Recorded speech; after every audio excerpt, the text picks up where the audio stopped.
We finished halachot of kiddush. We've spoken about bimkom seudah. So now let's transition into a few halachot that pertain to the seudah of Shabbat. So no longer kiddush bimkom seudah. Now halachot of seudah of Shabbat. How do we fulfill it in the best way? So first and foremost, we have to understand how important and what the source is of having a meal on Shabbat.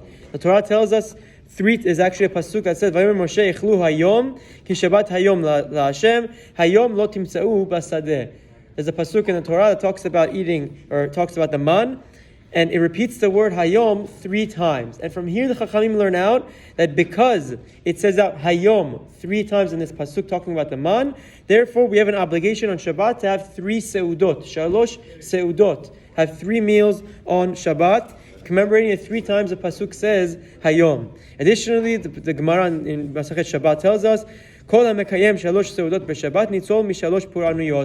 who fulfills this obligation of having 3 meals on Shabbat will be saved from the 3 puranuyot, 3 difficult stages in history. From the birth pains of Mashiach, let's call it, from the judgment of Gehinam, chas v'shalom, and from the war of Gog uMagog. It's the Gemara in Masachet Shabbat of Kuf Yud Zayin Amud Bet and Kuf Yud Chet Amud Aleph. So it's just idea to tell us how important the 3 meals of Shabbat are. Now, are women obligated in these 3 meals as well? So like we've explained before, women are obligated in halachot of Shabbat and Kiddush, even though it's a mitzvah aseh shezeman garama, it's a positive time-bound mitzvah. Nevertheless, they're still obligated. Why? A, because they were also part of the miracle of the man.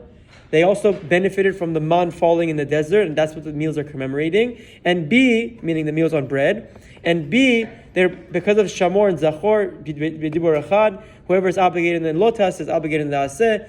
For that reason, women are obligated in the 3 meals as well. Now, very quickly, what's the obligation of having the meal literally? Halacha explains for Friday night and Shabbat morning, the first 2 seudot, the only way to fulfill your obligation is via bread. You have to have a seudah, hamotzi, and eat bread. Ideally, you want to have a kebetzah, with or without a klipa. That's a discussion. But ideally, with a kebetzah, around 50 or 55 cubic centimeters of bread. And if not, then at least the kezait, the Ben Ish Chai adds that even if you can't have that much bread, it's not that much, but if you can't have, let's say, 50 cubic centimeters of bread, you can have even up to a kezait, which is half of that, around 27-ish, and you'll fulfill your obligation. At least with that of having seudah, of having bread. And like as always, anytime you have an obligation to eat a meal or eat something, you have to have that substance within achilat peras, the time it takes to have a seudah, which is, let's say, 4 to 7 minutes.